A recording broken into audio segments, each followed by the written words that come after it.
Oh, hey man, are you the Uber driver? It Are you just says the Uber. are you Trip?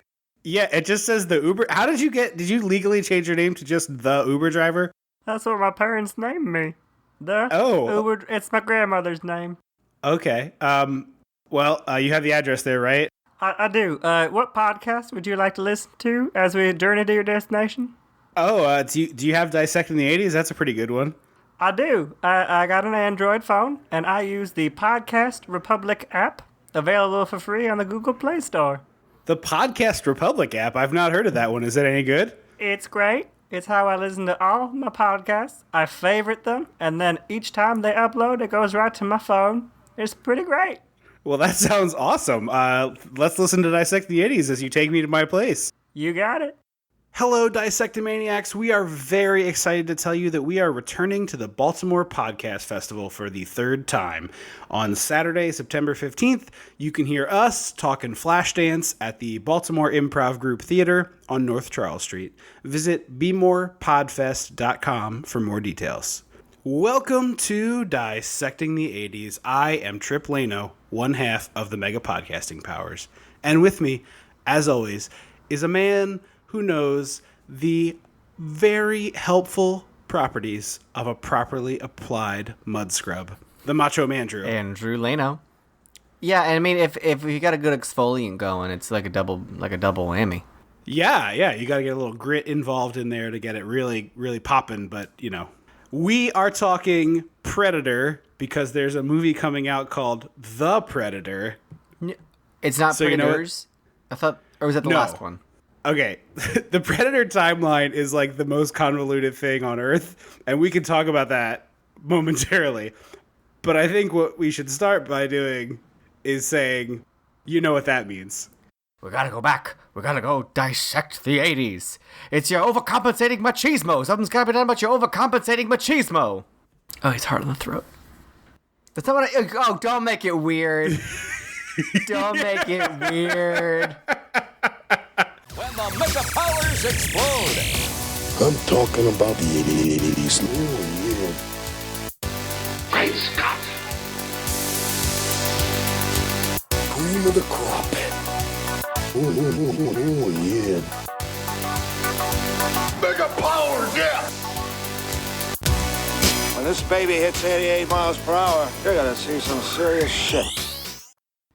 So the first film, Predator, 1987. We go to 1990. We got Predator 2. Predators, 2010 with Adrian Brody. The Predator, 2018. Okay. Plus an Alien versus Predator twice, I believe. Yeah, there were two. Yeah, and also, like, if you look up the comic books and, like, extended media for the Predator universe, it is quite large, including both Predator versus Judge Dredd, Tarzan versus Predator, and my personal favorite, Archie versus Predator. Archie has done everything, is what I'm learning, and I'm really into it. Yes. Was there ever a Predator versus Ripley? Well, no, I don't think. I don't think Sigourney was showing up when they were like, okay, so we're gonna take Alien and we're gonna put a Predator in it. I think she was like, I'm done. I'm so done. Well, no, I don't even mean like Alien versus Predator versus Ripley. I just mean like straight up. That is the movie I want to see. Where is that? I'm not saying I wouldn't watch that movie because I 100% would, but I meant like Ripley wakes up on a ship and all the to a slew of xenomorph corpses, and she's like, "What happened here?" And then she has to fight a predator. What if it's the tag team showdown of the millennia? In the blue corner, Alien and Predator. In the red corner, Dutch and Ripley. I want to know what Ripley would do to Dutch, just because like she would have No, same team. No, I know. Ripley and Dutch. I know that, but like she would have zero time for his bullshit. I mean, yeah, you're not wrong. If you compare those two character trajectories over one movie, it's like, oh, a well-formed, crafted, three-dimensional character and a cardboard cutout saying enlist in the military. I mean, you're not wrong. And sort of Aliens 2, I get, or Aliens, this is the plural, sequel to Alien, is kind of that. It's Ripley plus a bunch of meathead goons, so I guess that's kind of already been made. But I would still be here for, like, warrior queen Ripley hanging out with Dutch and like putting together traps and stuff. I feel like I would enjoy that. Yeah, I'd be down for that. Anyway, we watched Predator. I've never seen this movie before. I've seen pieces of this Same. movie, and I like had definitely lied about having seen this movie before in Same. a conversation that just happened. Because like I feel like I got the gist from the clips that I had seen, and also I think I saw one of the Alien v Predators on cable at some point or I've another. definitely seen the first Alien v Predator because it's kind of bananas. Okay. Yeah, I mean, just the idea that it exists is kind of lovely to me. I mean, it's obviously a stupid movie, but I don't hate that it exists. Yeah. But so, I want you all to picture this, because it's summertime. Well, it's still hot like summertime here. So, the only really comfortable room in my house to watch television is my bedroom. The air conditioner in there is better than the other ones. I have wall units. It's not a great existence for a person who's always hot like me. So, I was literally in bed last night with with a clipboard and a pillow on my lap to like prop up for proper note taking, and I had a pencil. I couldn't find a pen, so I was using a pencil, and I was just like, "What? I don't even have words to describe how ridiculous. Like, never in the history of anything has there been a person who's this excited to watch the movie Predator and is also about to take notes about it. Like, I don't think that in cross-section is happening. No, it has. I mean, actually, I wouldn't be shocked. I feel like there's got to be some like straight dudes that are super into Predator. Oh, I'm certain, but I made a snack. I had some popcorn. I had a nice crisp seltzer, and I was just ready to watch Arnold Schwarzenegger and an alien. Like, I was so here for it. And so I was a little disappointed by how long this took to get going, but boy, does this turn into like a quintessential 80s action movie very quickly. I was disappointed in how long it was. It is 107 It's minutes. 20 minutes which too is long. probably at least 15. If you took out a little bit more boring stuff and added more explodey stuff, I probably would be fine with the length. But it's just like a little bit too. It's like what's a good analogy to use? Like a soup that doesn't have enough guts in it, right? Like it's a little too brothy. I wanted a little less broth, a little more stuff. Okay, that's fair. But like the end of this movie has a literal, like, not exaggerating, a 6-minute montage of setting up traps and painting your face with mud. It's especially dumb because it's the second setting up traps montage within the last 45 minutes of the movie. And it's like, we didn't need both of these. No. Or if you want to give us 30 seconds to like show us that he's doing that, fine. It's 6 minutes long, if not longer. Yeah.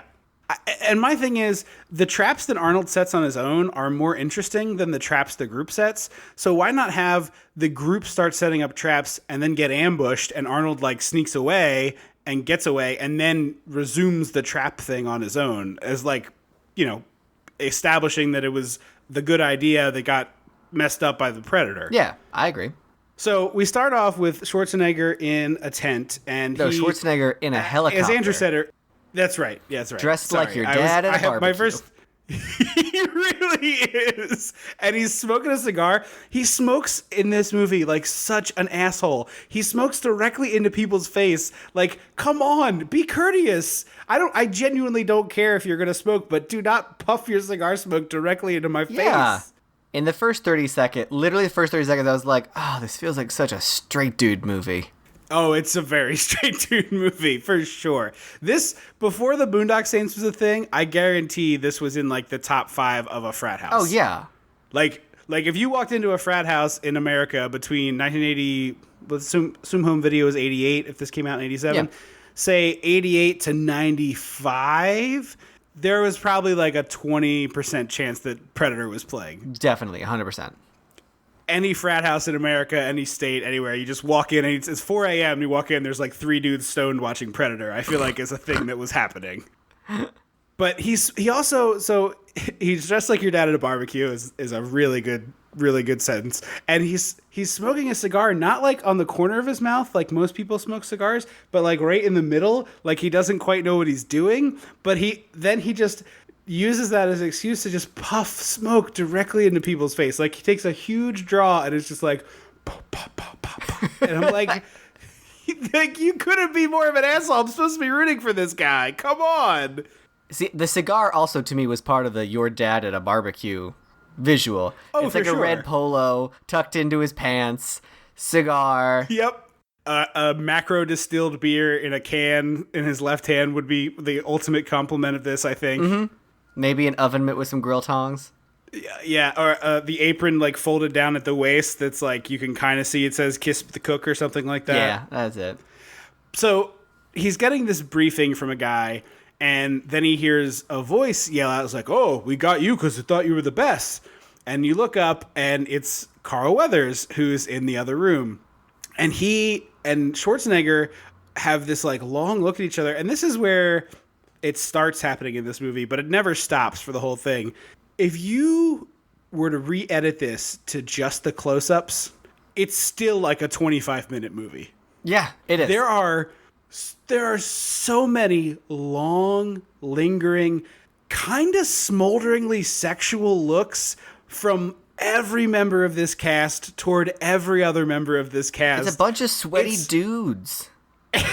But they're like these, they'll be like looking off camera left or right, and it's like a long, like 5 to 10 seconds, 15 seconds at a time, like close-ups to the point where you're going, what the hell am I supposed to be getting out of this interaction? Because if it was a love story, you'd be like, oh, he loves her and he hasn't said it yet. But it's Schwarzenegger and Carl Weathers, and you're like, hey. I mean, I'd watch that romance.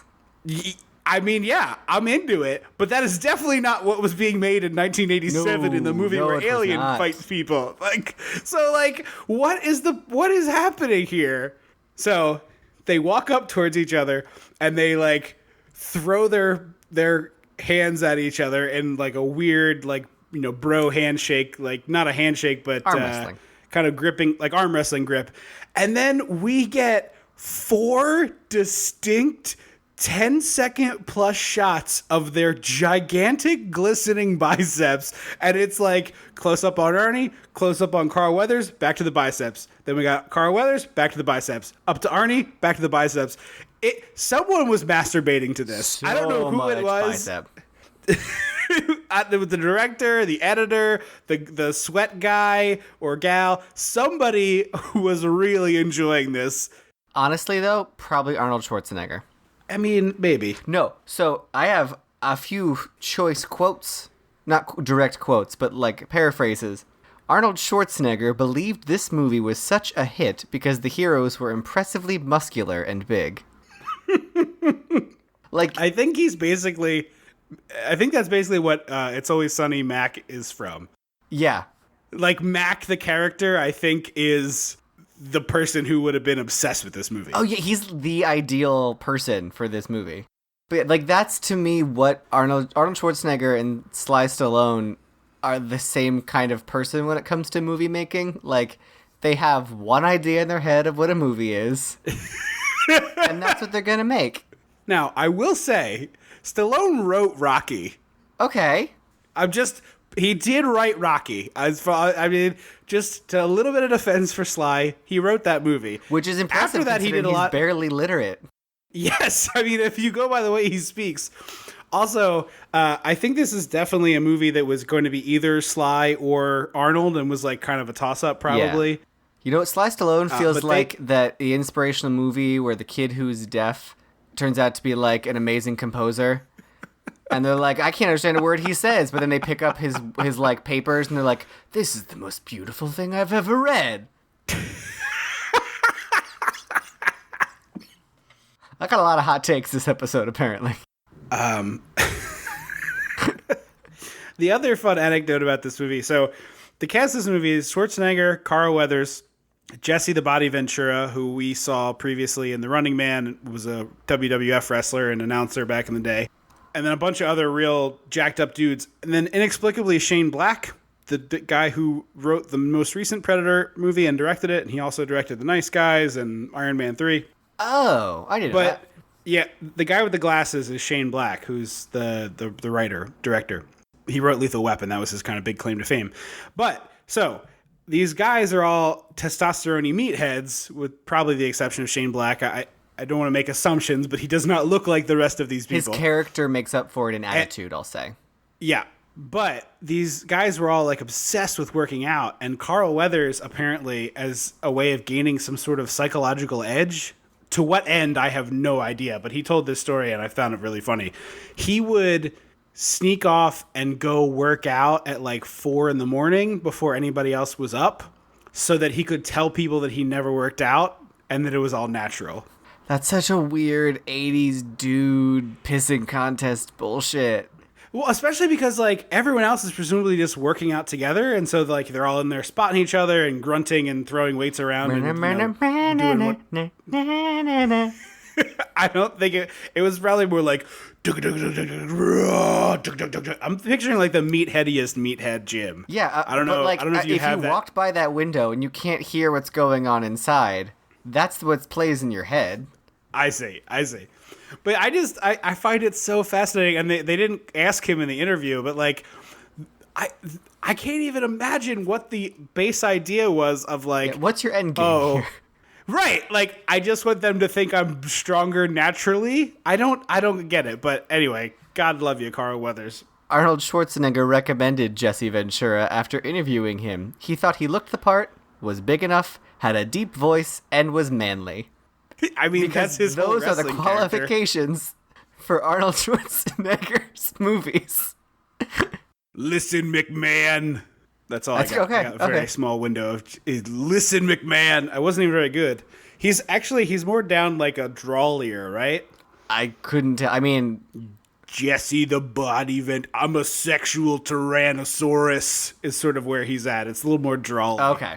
That's an actual line of of dialogue from the movie, by the way. This movie? I wrote that down. Yes, he calls all of them the F word when they won't take his chewing tobacco, and then he spits on the floor and says, "This'll make you a man. I'm a sexual Tyrannosaurus." And I was like, I have a lot of questions. One, what about the Tyrannosaurus makes you think sexual king or queen? Two, do the tiny arms factor into it? I was too busy writing, "Listen, mustache, you look like a rejected village person. Ease up on the faggot bullshit." Yeah, he is a little bit ridiculous. He's got the like Freddie Mercury mustache, and he's wearing the like sexy army man Halloween costume from Spirit Halloween. So here's the thing. That's kind of his wrestling costume. Really? He would wear band. Yeah, he would wear. So I only have ever seen him like in footage of wrestling like once or twice, but there's tons of footage he gets cut. I'm kind of off wrestling at the moment, but like when you watch their like historical stuff, like talking about old wrestlers, he's in a lot of the footage as an announcer, and his outfits are always like a colorful bandana, a big earring on one side, sometimes both maybe, but definitely on one side. Left side. And then these like really big jackets that would have like lots of zippers and fringe and stuff. Like he was kind of a feat in his clothing, but then he would talk and it was that like, "Oh, I'm Jesse the Body Ventura. I'm going to be a governor one day." And then but say like, some... Wait, was he the one who said this stuff about Muslim people? Or was that the other guy? Because there's the two actual governors in this movie, and then the governor candidate. Yeah. And one of them said some really shitty things about... Who is the governor candidate? I don't think I knew that. Hold, please. Okay, let's say this. I would not be surprised if Jesse the Body Ventura said something that was a little bit racist, but I don't know that to be sure, and he could definitely whip my ass still, so I do not want to, like, get involved with slandering Jesse Ventura. No, it was Sonny Landham. Okay, who is that? I don't even know who that Billy? is. I called him No okay. Glare, because I gave everyone a nickname, because they don't have characters. Okay. Yeah. Okay, I know who Billy is now. All right, I'm on the same page. Yeah, a Native American man. So we get to the helicopter for the mission. Well, first off, Arnie very clearly says that he is a rescue man, not an assassin. And Apollo Creed and the other white dude in the room give each other a look that tells the audience, "Oh, this is an assassin mission." But yes. Arnie's Also, so dumb he doesn't notice. We will find out in about 45 seconds that Arnold indeed is very, very, very, very, very good at killing people. Oh, yes. Like, to the point where that should be his primary job. You might say he should be a Terminator. Yes. So we get to the chopper where our cardboard cutouts are introduced. I'm sorry, it's a chopper. Chopper. Can you respect the name that Yes. it's been given by its... The movie tries to trick you into caring about these people, but I don't. So we have Turbo Man, Apollo. Does it though? Because that was actually my only I spoiler. I kind of really enjoyed watching most of this, but I was really surprised that they take almost no time to explain who the hell these people are. Jesse Ventura gets like, I chew tobacco and I am a sexual Tyrannosaurus. The Native American actor just like looks around for the whole thing. Shane Black is just a shitty misogynist who makes terrible jokes about women, and I was like, oh, I can't wait to watch you die. Well, so the character, it was Stripes and not Apollo had like some kind of friendship. Yeah, and it was like very clearly like, oh, he's affected by Stripes' death, and so we're supposed to care about this. That would be Jesse Ventura. No. No, because I have Turbo Man, Apollo, glasses, mustache. You can't just arbitrarily assign. I don't know who you're talking about. You listen and you'll get it. Okay. Turbo Man. Do you want to guess who it is? Furball Man? Turbo Man. That's got to be Schwarzenegger. Yeah. Apollo. Okay, I know that. Glasses. That's Shane Black. Mustache. Jesse Ventura. Stripes.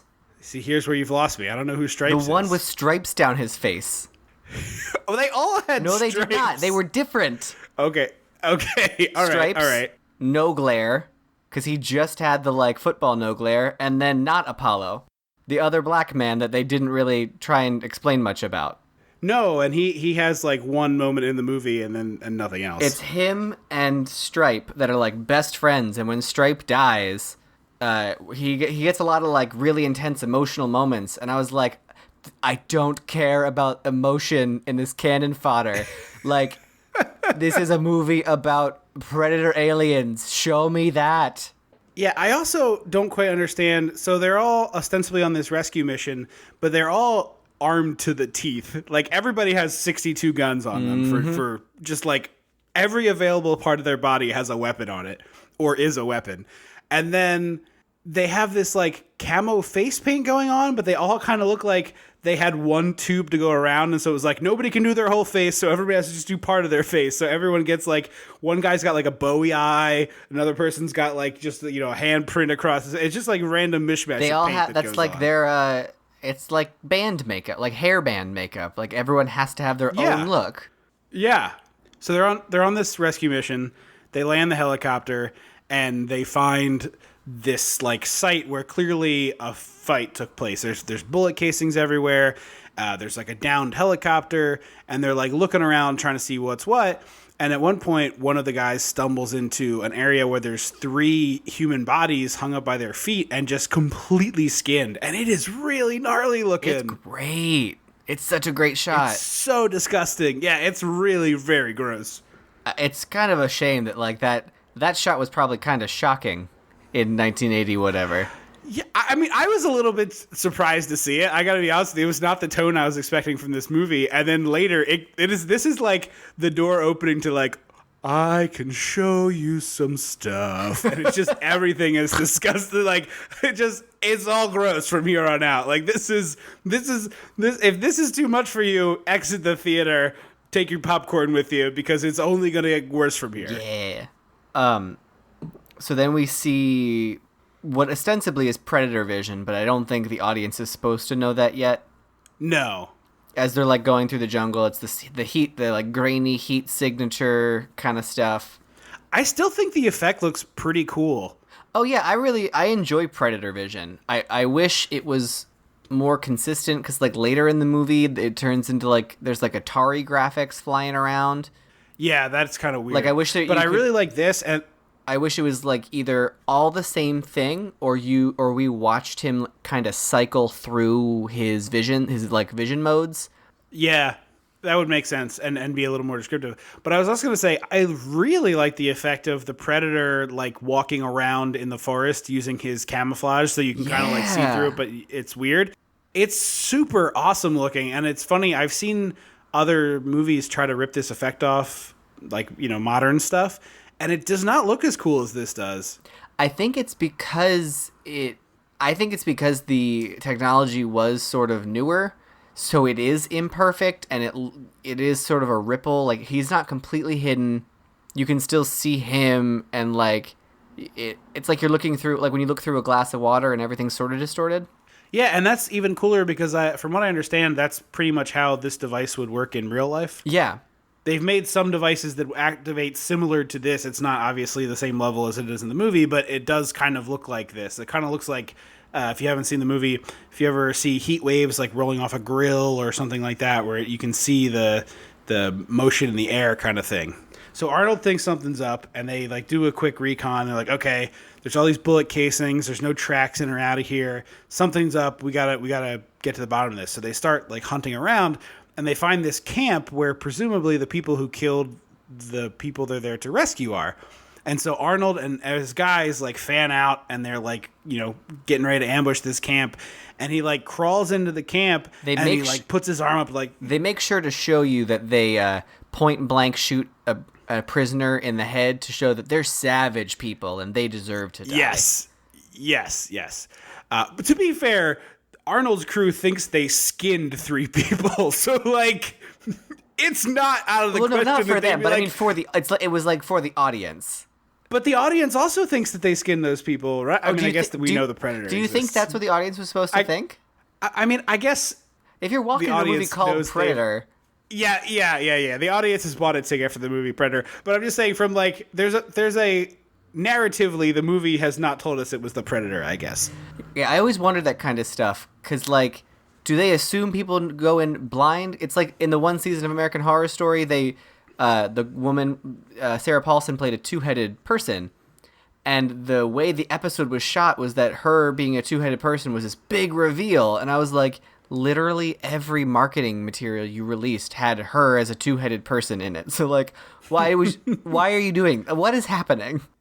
Yeah, it's interesting. Like, from a kayfabe perspective, right? Like, at some level in the audience, you're kind of like buying into what the protagonist is going through. So, you know, if you buy a ticket for the Meg, right? Like, you know, there's a giant shark in this movie. At some point, you're just waiting for the giant shark. So I guess you're right but at least narratively, the movie is like, hey, these guys think that the people they're attacking literally skinned 3 people. Yeah.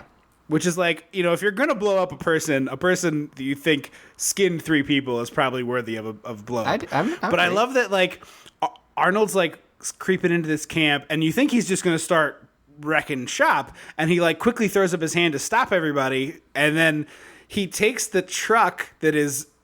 They have the truck up on a jack, so the back wheels are spinning to operate some sort of mechanical device. They're using it like a really ridiculous generator. And he throws a C4 bomb that's the size of like a very large shoebox onto the back of this truck, squats and picks up the truck, like just no problem, lifts the truck up off the jack and pushes it forward so that it engages and starts driving. And then suddenly this truck just starts bumping through this camp until it hits a building. One guy jumps in to try to save everybody else, and he gets just blown to shit for his troubles. Like, you watch this guy get turned into bits. Yeah. And then they proceed to have... My note about that scene was, wow, look how strong Arnold is. I mean, definitely that's why it's there. That's what, like, this Also, whole to be stupid fair- movie. Like, to me, like, I enjoy the movie as, like, as you know, a slasher or scary movie, whatever. I am so annoyed by all the, like, bullshit, macho, straight dude nonsense that, like, feels shoehorned in here. I mean, it is... You're not wrong one iota. I want to say that first, that you're correct. But also, Arnold in 1987 is not that far removed from legitimately being one of the strongest people in the world, right? Like, wasn't he Mr. Olympia? He was. I don't know so when he I was, get but why yes, he was. they're like... So I get why they're like, okay, this guy really can't act. people just want to see him punch stuff, shoot stuff, blow shit up. So I get why they're like, let's have him lift a truck. Like, that's what people are here to see. He's Mr. Olympia. And I wouldn't have a problem if it was like just his character, but all of the dudes in this movie are basically like that. And it's so annoying to watch for 2 hours. He was Mr. Olympia 7 times. So oh, damn. He probably legitimately could lift a truck at some point in his life. Yeah, I believe it. So the rest of the scene is legitimately, in my opinion, some of the best absolute mayhem filmed in the entire 1980s. Like, there are like 10 separate explosions where they launch a grenade at this helicopter that explodes. They blow up another car. They're blowing up these things. And it's all legitimate explosions. There's no crap like superimposed in later. They built some stuff and then they blew it the hell up. And I, as a person who loves practical effects, if you just showed me this part of Predator for an hour and a half, I would probably enjoy it. Like, it's just perfect mayhem. Yeah. Well, I noted that they went here thinking there were hostages here, and when they saw one person die, they were like, hey, let's blow everything up. See, I assumed that Carl Weathers had like a head count of hostages and was like, all right, 3 skinned, 4, that's it, we're out of hostages. I guess we gotta just kill them all. Great thing to have him say that. Where was that line of dialogue in your 2-hour movie? This really is, like, in addition to being an hour 47 minutes long, perhaps the least dialogue-driven movie I've ever watched. And it's one of those moments where we say, I just needed a little more. I didn't need more runtime, but, like, give me something more to go on. What you need to go on is Arnold one-liners and occasionally a Jesse Ventura one-liner, because this I would like to recap a sequence that happens. Arnold goes into a hut, throws a knife at a guy who's like coming to attack him, which perfectly goes into his belly and pins him to the wall, and he says, "Stick around." And then he goes to another thing, kicks down a barricade, and says, "Knock, knock," and then proceeds to shoot all of the guys. At this point, either Jesse Ventura or Carl Weathers picks up a minigun, like the kind of gun that is melted to a car or a helicopter or a Terminator can carry, and just walks into this village, and it's just like, it looks like a magic laser gun because it just shreds things. He cuts it across one of the huts, and the huts just turn to pieces. And then there's just shit flying everywhere, and it's just this machine gun whirring and bullets just spraying through and cutting things down. And then we finally get Jesse Ventura has like cornered a guy, and another guy walks up to him, and he's like, "Hey man, you're bleeding," and he says, "I ain't got time to bleed," which is just so stupid. This is my favorite era of action movies. Like, there's good ones in other eras, but this exact type of action movie is just so delicious to me. And I love like a realistic. I love Die Hard. I think the action in Die Hard is fabulous and very well shot and a very interesting type of movie. But I also just can totally get behind. It's like, this is basically a cartoon with bullets.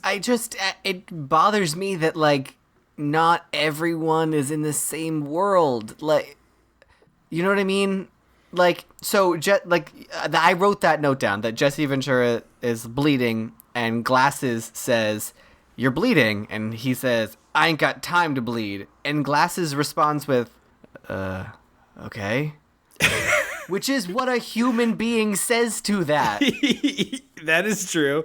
That is true. But maybe Glasses was just trying to come up with yet another terrible joke about women, like the time that he joked about saying something to a woman while he was going down on her, and then it echoed, and then the woman had to, be like, "Why'd you say that twice?" And he's like, "I didn't." It's like a Catskills level joke. It's worse. Well, at least we were spared from a period joke. That one is definitely the third one that was gonna. He gets 2 in. I forget what the first terrible one is, but the one I just did is the second. Mm-hmm. The third one definitely would have been period related, but he doesn't live long enough in the movie. Thank God. Do you want to know why? Why? they hired Shane Black because they wanted to rewrite the movie, and they figured like, oh, we'll cast this writer, and then he'll just write the movie for us, which is actually kind of a genius move. That's what they did in Jaws, right? Like that's why. Oh, Carl Gottlieb.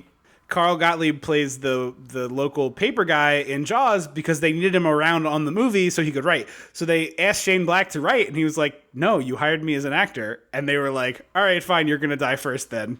I love that, though, that they were like... Because in my head, they thought they were going to get some free work out of this.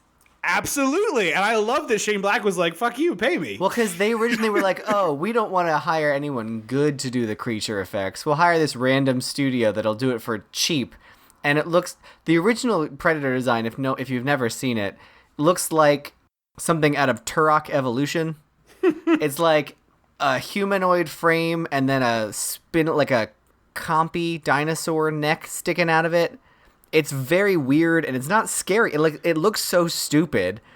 Yeah, no, and that sounds Stan really Winston saw it and was like, are you kidding me? Give me double the money in 20 minutes, and I'll fart out a better creature. Yeah. I also really like that they thought they could get the guy who had just sold Lethal Weapon for like $6 or $7 million, like some stupid amount of money just for the script. And they were like, well, if we put him in the movie as an actor, he'll definitely write for us for free. Like, of all the people in the world who in 1987 knew what their value was, it was the guy who just sold Lethal Weapon for $5 million Yeah, plus, he's no whatever fool. it was. Right. So this point is where Arnie realizes that the mission was a setup and that Apollo Creed, was lying, and it was really an assassination mission or whatever. And he grabs him, he throws him against the wall, and he's like, my men are not expendable. And I was like, let's take a look. Do I know any of their names? No. Do I know anything about them? No. They're basically the equivalent of like those paper targets at shooting ranges. Meanwhile, Stallone is at home like, they're not expendable, huh? Expendable. EXPEN. Wait, we'll call the movie The Expendables. Hey, Arnold, you want to be in my bad movie? In 30 years. Yes. It was a long time. Well, that's why I sounded out him typing out, so that's how long it took him. And once again, Glasses, or Shane Black, you said, makes another terrible joke. And I was like, you are the nerd. Stop trying to be class clown. This doesn't work. Yeah, he's kind of like sliding in between. I really like the Predator as an antagonist. I think it's interesting to see, because it's not a Jason, it's not a Michael Myers where, they're just mindlessly killing and there's no rhyme or reason. It's like, oh, he's a hunter and he wants to hunt the best sport that he can, which just happens to be man. Yeah, and it's interesting, too, later, there's like a bunch of scenes where Arnold seems to learn things about this creature just by looking at it that don't make any sense. No way he would know that. Right, but at one point it's like, oh, he didn't attack you because you didn't have any weapons, he wants a fair fight, which sounds cool, but the Predator's weapons are 50 jillion times better than the American soldier weapons, so I'm not sure it's like a fair fight that he wants, he just doesn't want a slaughterhouse. Yeah, I mean, is Predator the one that was supposed to be a allegory for Vietnam? I mean, I guess it could be read that way. I feel like a pretty big stretch. I thought it was, maybe I'm thinking of a different one, but I thought it was like, oh, the Predator has the super advanced weapons and the human forces are, resorting to traps and homemade stuff. Yeah, no, I mean, I see what you're saying. It just feels like a stretch that anybody would have watched this movie and been like, wow, what an insightful allegory for the conflict in Vietnam. Like, I get, the thing you're saying is not wrong. I'm not trying to be like, I invented this. I feel like I thought I heard that somewhere. I know. Yeah. I'm just saying, I feel like whomever came up with that was stretching a little bit. They find a woman and keep her prisoner for no reason. Would it be worth a line of dialogue to explain? Probably. Yeah, they really just keep this woman prisoner, and later on she becomes kind of useful, but at this point you're just kind of wondering what's going to happen to this woman, because it's probably going to be pretty terrible to have to watch, no? Yeah. And again, 30 seconds of dialogue would have been great here to explain, like, she's with these forces, so blah, blah, blah, blah, blah. Or she's seen something. She can tell us where they're kept. I don't know what's happening in this movie because this movie refuses to tell me what's happening. Well, that's the other thing. She doesn't seem to know anything. Like, she says she saw the forest come alive and kill somebody, but that is the extent of the information she has to offer about the Predator. Yeah.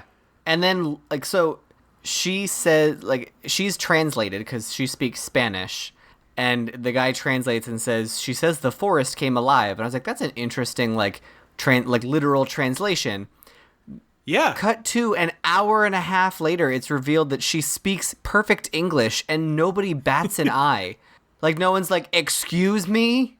Okay, I will say, if you're this woman, the fact that you speak English is a card that you are not going to play until later. You are not. I agree with that, but I'm saying no one like, as far as they know, this woman doesn't speak a lick of English. They need a translator. And then later she's like, speaks English. And everyone's like, okay, tell us more. And it's like, hey guys, this feels like a thing we should talk about. Yeah, that probably got cut to get down to the hour and 47 minutes. Like, there's probably an hour and 55-minute cut of Predator that has all of these lines in there that's like, hey, we should probably make a logical connection to the...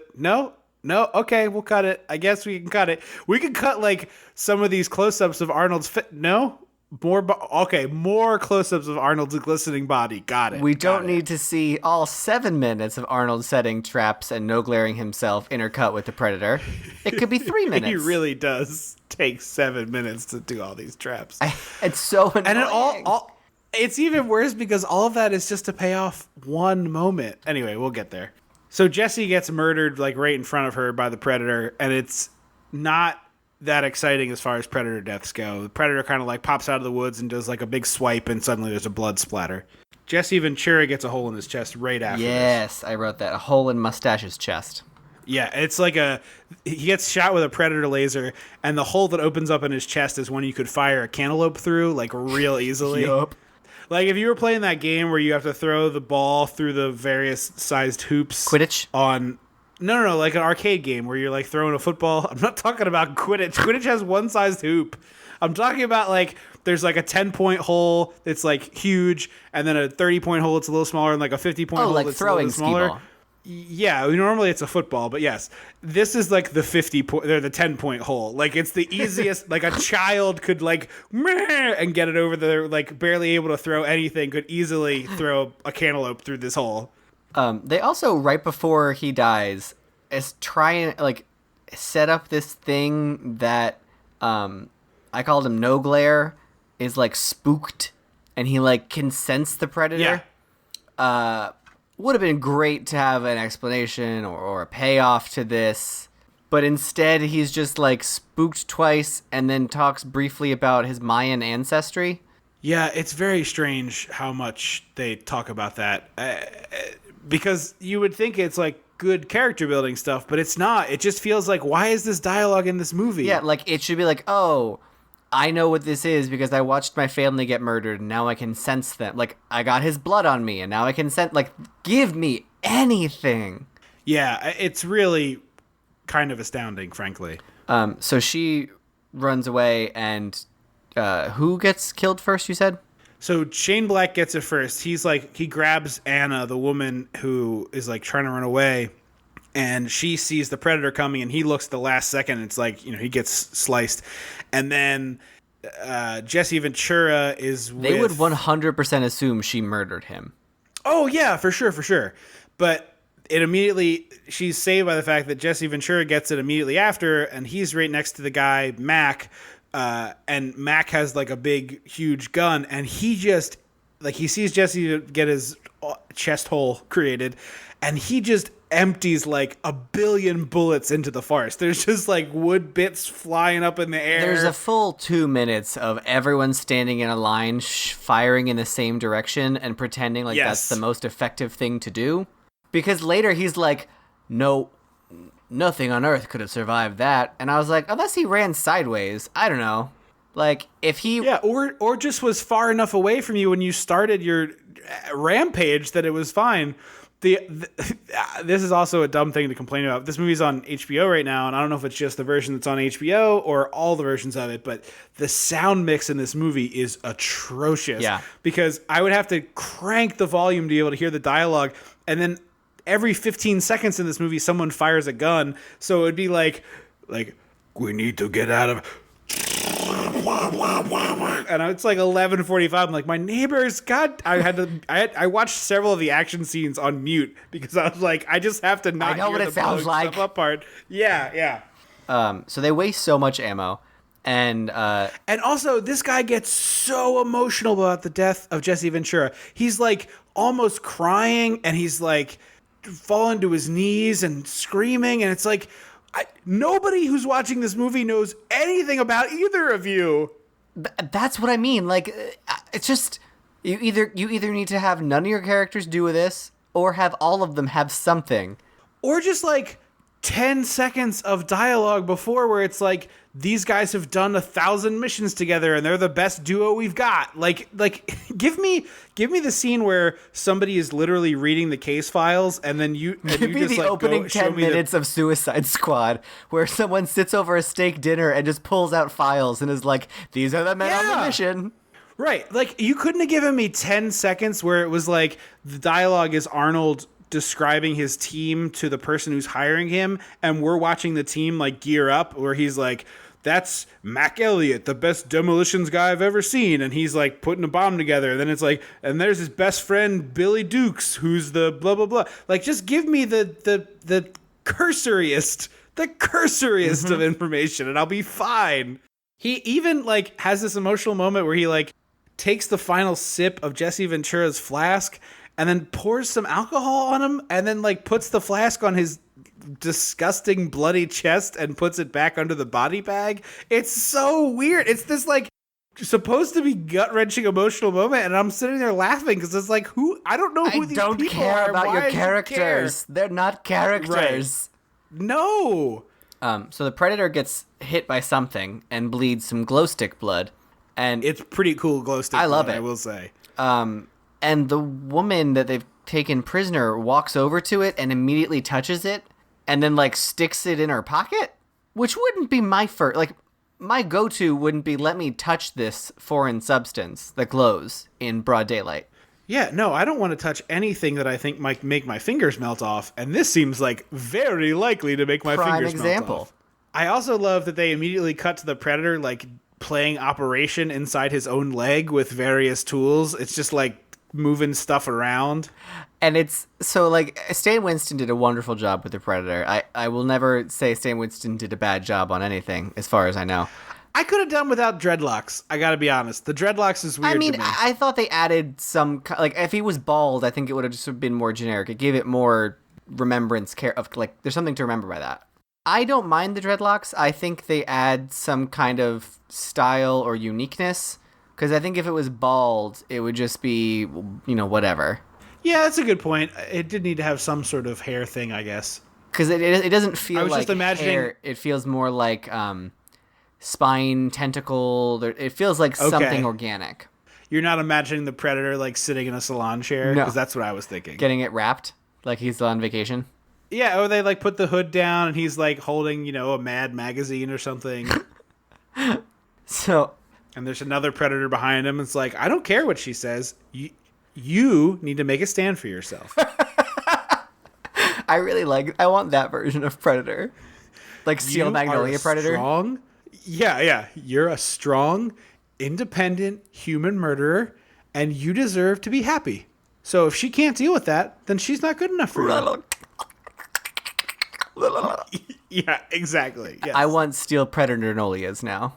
But I think we should just put Predator in every universe. Like, can I see Jessica Fletcher v. Predator? Because I would be here for that. or Magnum or PI v. I want to Predator. see the Predator world's Jessica Fletcher. Like I want to see old lady Predator. I'm fine with that too, but I want to see.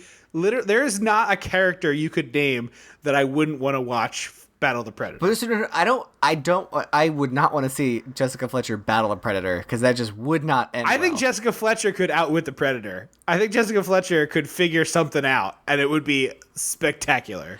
I'm picturing like the Predator is like her step niece's husband to be. And she's like gets to the wedding and someone dies and she's trying to solve the mystery and it's clearly the Predator. Like, that's what I want in that universe.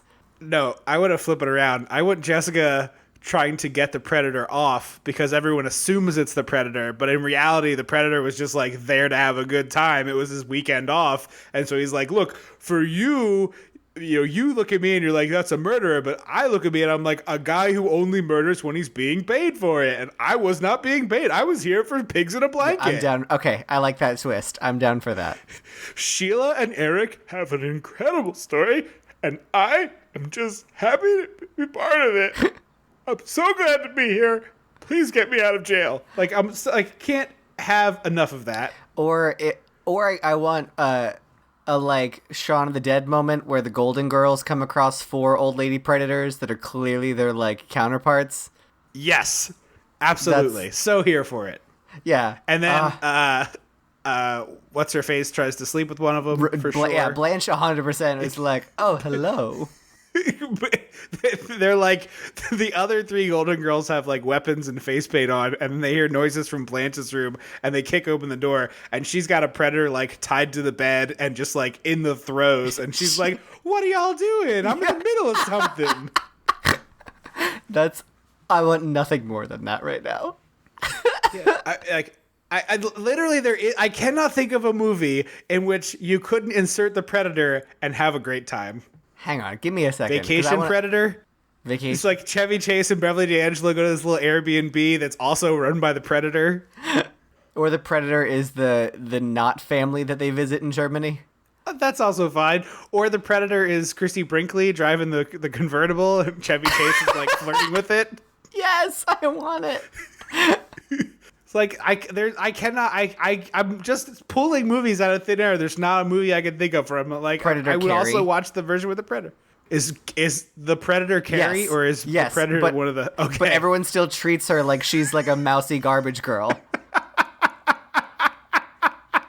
And the Predator has to deal with his dirty pillows. Yeah, the Predator is like bleeds in the shower for the first time and it's like, you should have told me, mama.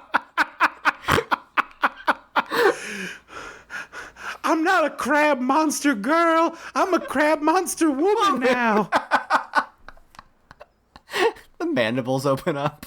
Yeah, it's like crying. Yeah, God, it's so good now. A buddy cop movie where the Predator is like the second cop. To an alien? No, I want it to be like it's Riggs and Murtaugh from Lethal Weapon, but instead it's either Riggs and an old Predator who's just like, I'm 3 days from retirement. I'm so sick of this shit. Or flip it, and the Predator's the crazy one, and you got Danny Glover running around like, I'm 3 days from retirement. I really want this now. Like, how is this not a joke already? I'm just saying, we've missed out on the opportunity for some really wonderful movies that all happen to star the Predator, and I just need more, I think, is what the answer is. Just more Predators, please. Yeah, I agree. But back to my original point from that tangent. You weren't going to talk about the Predator being a Golden Girl? I'm sorry. Funnily enough, or Carrie. So, you and I are very familiar with wearing Halloween costumes. Or if you've ever worn fake nails. So is like most people. No, but like you and I wear like Okay. You and I wear like very elaborate costumes. Halloween costumes. Okay. Or if you've ever worn fake nails, listeners, and that if you're wearing a glove that's like a little cumbersome and too big, or fake nails, and you have a very distinct like finger pad squishing way of picking things up because you can't pick it up the way you normally would because of your nails. Sure. Is the way Yeah. he picks up all of his medical instruments. 100%. It's like, the gloves are way too big. My for this gloves poor are guy. too big, so I have to like squeeze gently instead of Lobster grab claw. it. And pick. Yeah, you have to Yeah. lobster claw it. And I was like, how does that? That's a major oversight, Stan Winston, because there's a lot of close-ups of the hands just like trying to grab things gracefully, and then it'll cut to them holding the object. Yeah, and it's like, we just don't need the awkward scene. I don't know what the John McTiernan, the director, was thinking. It's like, very clearly you could just have him holding the things. Yeah. Also, I didn't mention this beforehand, but the gentleman who plays the Predator is an actor named Kevin Peter Hall, who is 7'2". He also plays Harry in Harry and the Hendersons. So we inadvertently did Kevin Peter Hall month this month. He feels like he could have been a Doug Jones. Most definitely. He unfortunately died very young. He got AIDS from a blood transfusion. Mm-hmm. I read that, and that was very interesting. Yeah. Also, I don't want to change the subject because I know we just finished talking about this, but the Predator as a Muppet with the Muppets. I would love a Muppet Predator. Yeah, Muppet Predator, like hanging out with Kermit. I don't even need him to be the villain. I just want him to be a Muppet in a Muppet adventure. Like Muppets Go to Miss College, Piggy our would be previous Dutch, right? tangent. Oh, if we were doing the Muppet version of Predator, 100% she's Dutch. Yeah, I love that idea. Kermit is probably Carl Weathers, I guess. You think? And Animal would definitely be Predator. Ah, yeah. Who's Sam Eagle, though? I guess the He's guy one who of sends them. them on the mission. Yeah, that feels right. Probably. I feel like that should be our next recurring bit is let's cast the Muppets in whatever we're watching. That is funny for like the 8 people out there who like the Muppets, and everyone else is like, "Oh my god, enough with the goddamn puppets." Hey, it's not like I didn't say we're gonna harp on it, but I'm imagining Miss Piggy smearing herself in mud to cloak herself from the Predator. Yeah, no, it's a wonderful image. They may have already done it. They're pretty clever over there at Muppet HQ. Anyway, so they set a bunch of traps. It takes forever, and then in the middle of the night, Mac, the guy who was mourning the loss of Jesse Ventura, hears this noise, and he goes like running into the woods, and he's like stabbing and shooting and stabbing and shooting, and he just massacres a wild boar. Just massacres this wild boar. Yeah, it's appreciate the enthusiasm, but let's rein it in. Let's workshop it. So we get an exposition dump. Well, the Predator ambushes them at that point. He comes into the camp and just starts like laying waste to people. Yeah, he sets off their traps. Yeah, and my favorite part of this sequence is, so we have the pig get murdered, and then they're all kind of on edge, and they're sort of waiting for something to happen, and it's all these close-ups of them just like waiting and looking out into the woods looking for the Predator. And Mac, the guy who was mourning Jesse Ventura, is just dry shaving with a safety razor. Can you like, call he's it just dry shaving? Because he is sweaty AF. He is extremely sweaty. That's true. Okay, he's shaving with his own sweat as lubricant, and it's just like, and it's like, why is this in the movie? And why was that actor doing this? Like, what? Everything about this he decided to do that, and they shocking. So they had to rig up a razor that could bleed because they were like, well, if you're gonna shave, you have to cut yourself because everything is stupid. Well, that was only so later they could say the line, if it bleeds, we can kill it. Fair. Then the woman they've captured gives some exposition, and there's a very weird edit where she's finished. I don't know if you caught it. She's finished talking, and Arnie is in the background out of focus, and she's the foreground in focus, and it starts to shift to Arnie, and it's clearly 2 different takes. Like, they couldn't get an emotional response out of Arnie in the first take, but the second one was great. Because her face shifts positions ever so slightly in, like, a fade. And as it goes to Arnie, it's at about, like, 1 hour 5. I wrote down the timestamp, so if anyone's watching and wants to check it out. It's like, because I had to rewind and double check. Yeah, I didn't catch that, but that's awesome. A dude survives getting crushed by a log that swings down. Should have powdered his bones. Yeah, at the minimum, it should have just caved in his sternum. Like, Yeah. it should have just been, yeah. So they think they catch the Predator in a net. They have like a very classic net trap. Where they got this net, I don't quite know. But they set like a net trap, and then the Predator is like, it's actually a really cool way that they did this. I thought it was really neat. They have like a lot of leaves and debris in the net, so there's a lot of motion. You can kind of make out the Predator, but you can't quite see it yet. And then he laser blasts out of this net and just starts wrecking shop on these people. Just a lot of murdering. So this the first when he sets himself out of the net is when he like lets loose one of their traps that was a log tied up like in Home Alone, like the paint can swinging, and a dude gets hit by it and survives, and the Predator runs away, and Mac runs after him, and Apollo Creed runs after him, and he like stops him, and like they see the Predator and they're hiding in the bushes, and this is where I wrote, wow, straight dudes are super dumb. because he's like, I'll go around the front and push him back towards you. You get underneath him. And I was like, what have you seen so far that would lead you to believe that this is an effective plan? Right. Like, let's one of you, read the room. Yeah, one of you is not pushing the Predator anywhere. Yeah. And so Mac gets underneath, and that's when he sees I think it's the first time we see the really cool tri-laser focus sight thing. Yeah, the 3 dots, yeah. And he looks up and sees the Predator, and we see from behind a beautiful head explosion. That's what you were talking about earlier. Yeah. It like full like Scanners level. It's not Scanners is chunky soup. This is just tomato brothy, soup. yeah. So it's a different flavor, but it is just But it's that same level of head explosion. it's magical. Yeah, this guy's head, it doesn't explode as much as it just gets vaporized. And then magically, when Apollo Creed goes to look at him, he's got a full head on his shoulders. And I was like, it's we just watched that not be there. Yeah, I was so, like, it would have made more sense if Carl Weathers picked up a piece of his severed head and was like, oh my God, Jenkins, or whatever. But he looks at a corpse and I was like, wait a minute, is this a different dead guy? Because I just watched this turn into soup. Yeah. Somehow I was like, guys. Like, it should have been like a headless, maybe that was a censorship thing. I guess it could be. This was an R-rated movie, wasn't it? Yeah, for sure. Oh, so then I guess it wouldn't have mattered. And this is where Arnie, the prisoner's like, give me a gun. And he's like, it didn't shoot you because you weren't armed. And I was like, how did you come to that conclusion, Arnie? Because Right. you What- firmly believe that, like, big muscles and big men are what draw... Like, your line of thinking stops at, like, muscle men. Yeah. Also, Carl Weathers starts shooting at it, and the Predator literally shoots off his arm. And it still fires! It's cool, yeah, I'll he's- give it that. Yeah, he's squeezing the trigger when the arm gets cut off by a laser, so the gun keeps firing.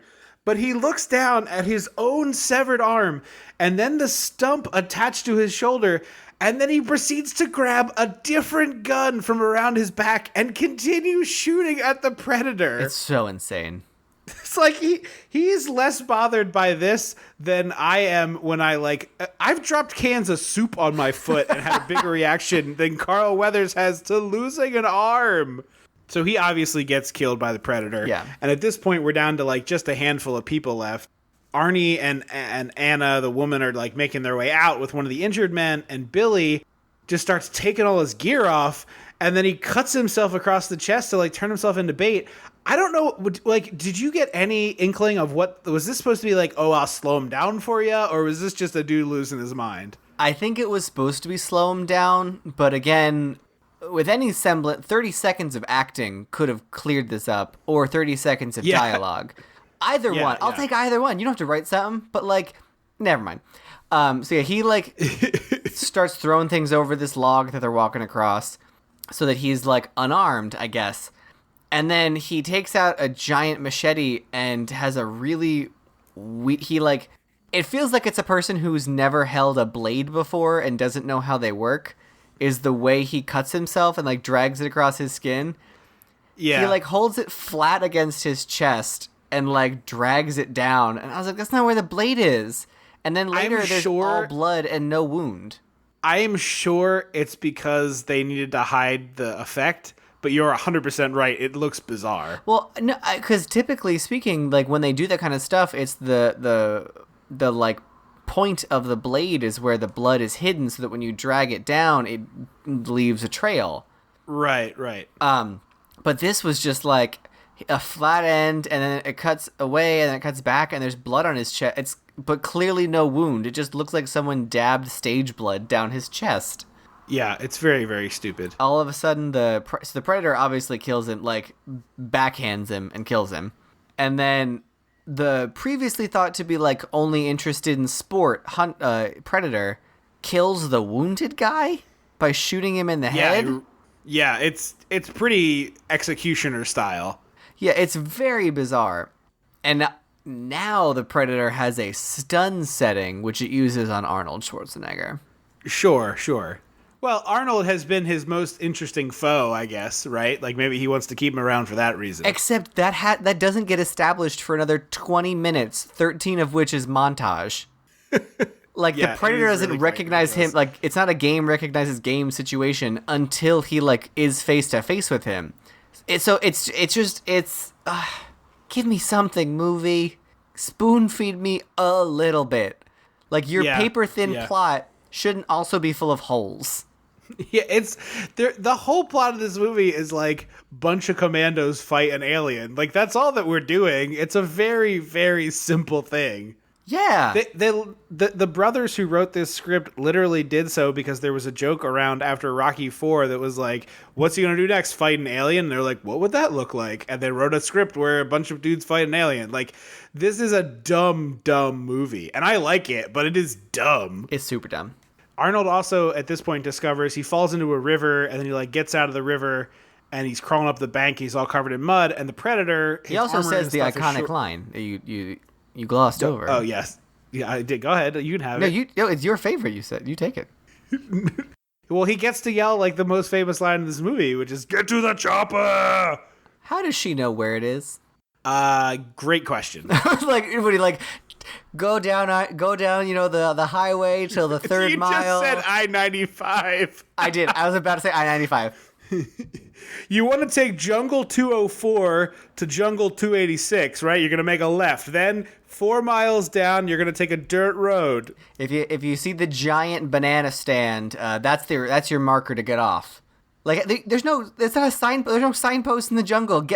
Where is she going? She doesn't have anyone from the original team who knew where the chopper was. And you only recently discovered that she could speak English. So she's gonna show up alone, and these people are gonna shoot her because they think she's gonna be like some, I don't know what, like whatever jungle people. Like, Yeah, exactly. so Arnold jumps into the water, and the Predator jumps in after, and Predator's gonna have to soak his whole suit in rice now because it is glitching and sparking. It really is not liking this water part. My mom's Which you gonna think be would so be a mad thing at they me. would have saw. This is a Predator suit X. It costs $1,000. Spark, spark, spark. It has a random notch at the top for some reason. Yeah, you would think these Predator suits would withstand everything at this point. Like water Right. feels like the first thing waterproofing Right. feels like the first step. Yeah, it seems like the entry level stuff. It's like the suit is perfect at camouflaging you, but God forbid there's a rainstorm in the jungle because otherwise you're screwed.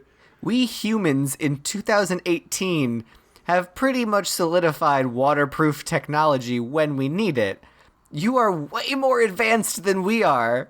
Or just like give him a raincoat. Like that's Got a fine. yellow rain slicker, or is it clear like Yeah. American Psycho? Well, clear would make sense to go with the camouflage, right? So It's he just- would have to be like an American Psycho. I'm just picturing what's that clear raincoat doing jumping through the forest? Oh, that would be wonderful. It's like kind of camouflage, but not really. But it would be so weird to I'm picturing me like, what's that weird clear plastic raincoat doing jumping through the trees? And all of a sudden it's like, do you like Huey Lewis and the News? Because Like echoing through the forest. I guess I was gonna say because it watched that movie and could parrot it back where that movie wouldn't happen yet. You know what, though? Patrick Bateman v. Predator, I'm here for. Yeah, it's a very interesting because feels like the ultimate prey like for him. Yeah. Yeah, no, I'm totally here for it. This is my last one. Go ahead. No, it's not, but go ahead. Loomis Loomis. v. Predator. Loomis v. Predator. Like Loomis is hunting, like the same style as Loomis v. Michael Myers, Where he's like, right? I saw a creature with the darkest eyes I'd ever seen and the sharpest mandibles I'd ever come across.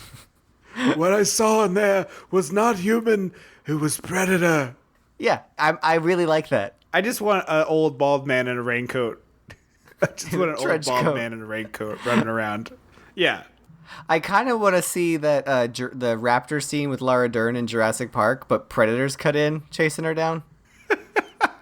Where she's like limping along with the flashlight and the Yeah, predator's yeah, like, I'm here for it. That's Invisible Predator sound, by the way. Yes. Anyway, Arnold gets on the bank of the river all covered in mud, and he realizes that the Predator can't see him because he's, changed his body heat signature. So the Predator starts just like blowing stuff up left and right, and then it kind of runs away, and Arnold begins to make traps, again, covered entirely in mud. And it's like a good 7 minutes of the movie, but in real time, it had to be 7 hours. Like, Yeah, it's definitely so a long process, which I get, but like, I also feel like my first instinct wouldn't have been cover myself in mud. It would have been like get a bamboo shoot and hide under the water and breathe through the chute. Yeah, that seems to be the best way to escape, but Arnold doesn't want to escape. He wants to kill it. I meant for the first time, like when. Oh, okay. So my favorite parts of this sequence is like the cross-cutting between Arnold and the Predator. So we got Arnold fashioning a bow and arrow, which like they do that a lot in movies, and I know that this is a stupid movie, but making a bow and arrow is not just like getting a curved stick and putting a string on it. No, it is not. It's a fairly complicated thing to have to do. So he does that, and then he makes these arrows that are like a bamboo leaf, or a banana leaf, rather, not a bamboo leaf, with gunpowder in it that he is able to like turn into a bomb somehow. And it's like, that's not how gunpowder works. What are you doing? It's a very like pirate movie understanding of gunpowder. But he puts gunpowder in a wet leaf and is like, oh, this is a bomb now. Like, no, it was a bomb before you took the gunpowder of that grenade. This movie was a success because the man was so big and muscly. Do I have to remind you? Do I have to remind you that that's the man who's like kind of behind this movie? Did you see how oily my muscles were? The Predator has a Mortal Kombat fatality. Yes, that is literally what I wrote down. Finish him. The Predator rips a spine and skull out of a body with just no problems whatsoever. Yeah, it's really epic. Also, so they've established what the Predator's like vocalization sounds like, and then in this 7-minute montage of setting things up, Arnie is like pulling a rope to make something taut, and the rope sounds like the Predator talking. Oh, I didn't catch that. It like threw me off at first. I was like, oh, thank God this montage is over and the Predator's here already. But no, it's just the rope being pulled has that like sound. Yeah, it does have that sort of weird growly now that you say that. Also, he lights a fire when he knows his adversary specifically sees heat. Well, he does that when he lights the fire, it's like, let's go, game on. No, the fire's in the middle of the montage. He's like, that's when he's like making his bow and arrow. He's sitting by the fire. Oh, you're right. I was thinking of him with the big torch. Yeah, I guess he does light a fire. Maybe he was thinking like the fire is going to be such a large heat signature that he won't be able to read Arnold's body temperature next to it. That's a fair assumption. Because the part where Arnold calls the Predator to action, I think, is kind of dope. He lights a torch and then just screams into the night, like just this guttural, "Rah!" Yeah, it's pretty cool. So the Predator comes to investigate the fire. Arnold shoots him with one of his magic gunpowder arrows, which blows up a little bit. Sure. I guess. The Predator does like 100 million missiles. Yeah, the And Predator Arnold doesn't hides seem to have under to a tree. reload, which is pretty cool. Yeah, it's a very special kind of weaponry called movie bullshit. This fight is also basically between two perfect killing machines, which is interesting because they introduce one of these characters as a perfect killing machine and the other one as a peacenik. So it's like, I don't know what we're doing here, but this is Peacenik cuckoo bananas. who is really good at killing things. Like, it's quickly back-to-back established that those are not mutually exclusive events here. But like Arnold fashions these weapons so easily. He just has innate knowledge of a random forest jungle that he can just pull pieces apart and is like, oh, I'll make this kind of trap and this kind of trap and a bow and arrow and a banana bomb and this. And it's like, what? This is not part of army training or I would have survivalist drowned training. myself. I would have been like, you know what? I'm just going to drown myself. I'm going to go out quick as possible because I don't, like, that's not just innate human knowledge. No, I couldn't do any of this. You know what I could? I could do the one where you dig a hole and then you put stakes at the bottom but cover up the hole. That's the only... I could try to do that. But, like, that's the only one that, like, I have the knowledge and, like, skill set to do. But, like, how are you doing that? Because you don't have a shovel. Use your hand. You have hands. You're going to dig a 6-foot deep pit with your bare hands? Or what? Like you're in a predator fight. Like you don't have options. I think the option is the first one you said, which is get in the river and say goodbye. Yeah, but I'm just, What but, I like would that is do- literally the only like trap that I have the knowledge and physical ability to do. The trap that I would lay is getting a piece of tree bark and attempting to write a note to my loved ones on the back of it with my own blood. How is it going to get before to you? climbing. How is it going to get to them? I Rather? don't. I just hope. I'm gonna put an address on the tree bark and leave it on leaning on the tree and hope someone comes across it. Oh my god, up, but with a predator. That's instead of that bird being Kevin, it's the predator that they're trying to bring back. Yeah, exactly. So eventually, the Predator and Arnold like face off, and the Predator's like, "All right, you're a worthy adversary. I'm gonna take off all my armor," which I don't quite understand still. But the Predator like sheds all his armor, and he still has an enormous advantage over Arnold because he is like a clawed killing monster, and he is a soft flesh man. Yeah. But they have like a fist fight, and Arnie like climbs into one of his traps and tries to get him to go after it, and the Predator is like, I've seen a wrestling match before. I'm not going to walk into this. And it like walks around the trap and gets down. But Arnold was able to trigger it anyway, which is kind of goofball. Well, it was like, a different trap. So Arnold was trying to get it into a like swinging spike trap, but Yeah. he instead walked in. Maybe I think it might have been the counterbalance of the trap was a giant Yeah, log yeah. that somehow Arnold was able to get up in the tree. Yeah, well, he lifted a truck earlier quite easily, so. But yeah, so he like crawls through this tiny He had to hole. fashion the rope for that log, by the way. We didn't talk about yeah, that. he did. He like, we didn't see it in the movie, but he clearly like braided vines together and made a rope. Like, come on.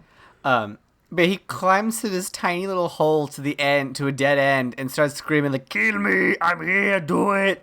And the Predator's like, "Yeah, no, this is definitely a trap, Brohan. So no." You know I'm like a perfect killing machine, right? Again, what in the last 2 hours have you seen that leads you to believe I'm this dumb? But he's somehow squished by a log, which feels like a shitty ending for the Predator. Like that should not have been the thing that takes him out. Yeah, I feel like the Predator should have gotten blown up. Yeah, or Like in addition the to blowing himself up. the spikes I think would have made like more sense. Like to me that feels more like theatrical and big, but like getting crushed by a rock or a log or whatever is so lame. Yeah, and then Arnold's like, "What are you?" And the thing repeats his own voice back to him in sort of like a weird, messed up way. And then it starts just like randomly typing stuff on its arm pad.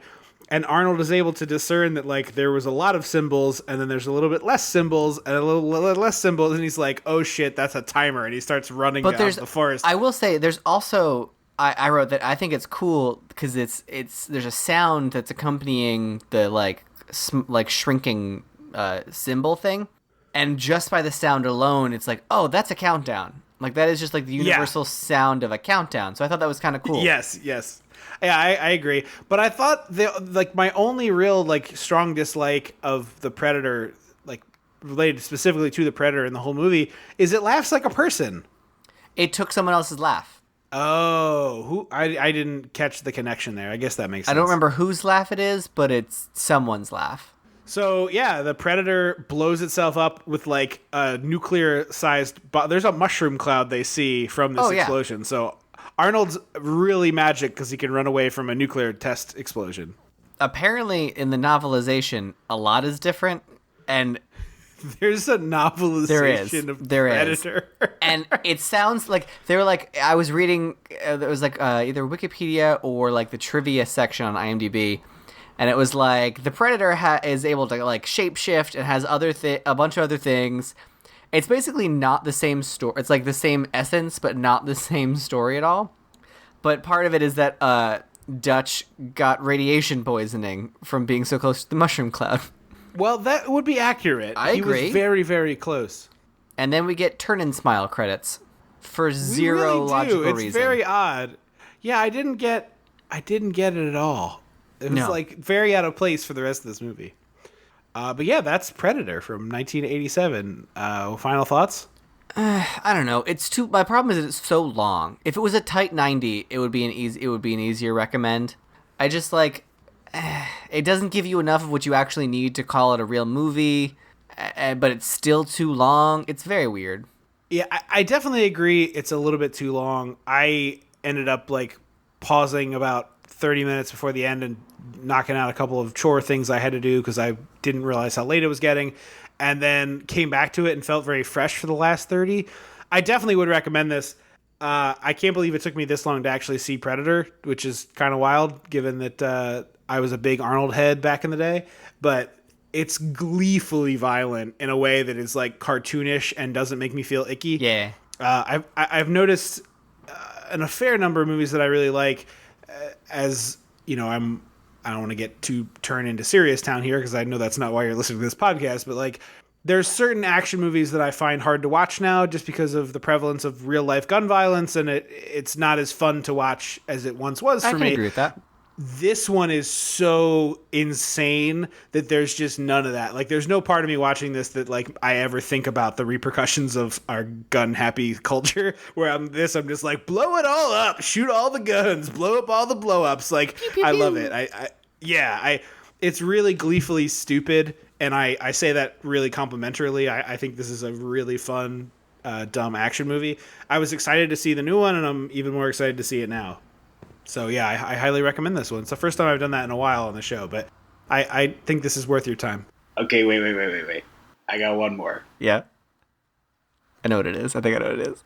I can make any girl into prom queen. You can't make a Predator prom queen. Even her. And then we cut to Predator with like the dreadlocks in a ponytail. In chopsticks. yeah, chopstick ponytail and like paint splattered overalls, and it's like. Are there glasses over the helmet? No helmet. Or you take the helmet? Oh, it's just mandibles. Okay. Yeah, and no helmet, and then the glasses instead, and like, stumbles and is like with its mandibles all open and like drops its books. So kiss me. Yeah. So kill me. And then it's Freddie Prinze Jr. slow dancing with the Predator. I would love to see the Predator in a prom dress. Yes. I mean, we already said it with Carrie, but like yes. a different prom dress. Like a very sequiny gown, I'm feeling like. Yeah, super 90s, so it's either velvet or like sequined. Yes. Halter and there's top. like a lot of gauzy material in the chest area. Yeah. Like just a lot of gauzy, everything up here is in the chest area is just all gauze all over the place. And then the Predator like puts its head on Freddie Prinze Jr.'s shoulder as they slow dance. Oh my god. So in this situation, are we assuming in all of our movies that the Predator is not Predator height, but is like the character where they're replacing height? No, I went super tall Predator. So you went like 8-foot Predator, and I'll say 5'11" Freddie Prinze Jr. He seems like a Tommy. I think that's probably generous, but sure. He sounds well. I'm 5'7". I think Freddie Prinze Jr. is no taller than you. I'm basing this on nothing. Because how tall? Do you know any idea how tall Sarah Michelle Gellar is? I feel like she feels like my height. I mean, perhaps I'm gonna do a quick Google and see if Freddie Prinze Jr. height is a thing. But it'll be a Google like. Okay, so the internet says 6'1", which means the Predator is only like a foot taller than him. Yeah. I still want the Predator leaning down a foot over Freddie Prinze Jr. to put just a full on hunch. Predator head on his shoulder. Yes. I love you too.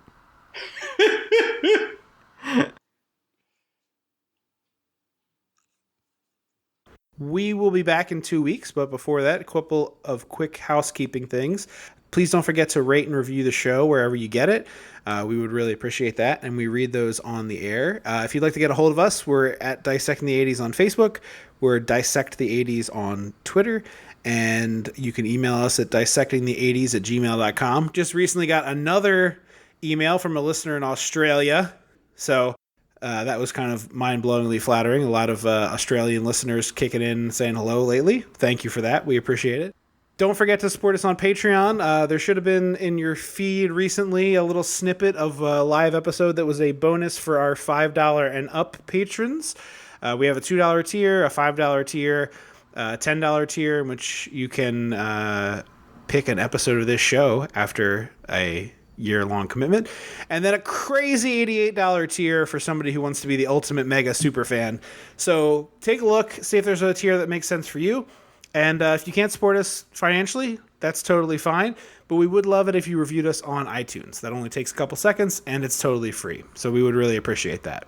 We will return on September 24th with another film featuring actor Kevin Peter Hall, Harry and the Hendersons, because they're making a Bigfoot kids movie this month. Yeah, so I forgot about that because I think I saw it as a trailer in front of The Incredibles. That's what it was. I was like, what children's movie did I see in theaters recently? Incredibles 2.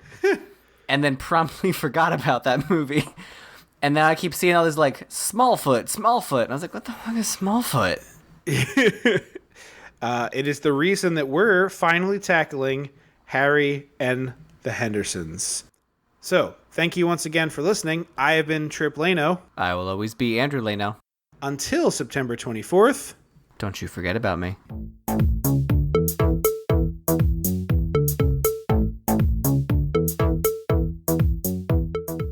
Dissecting the 80s is a Chum Some of This production.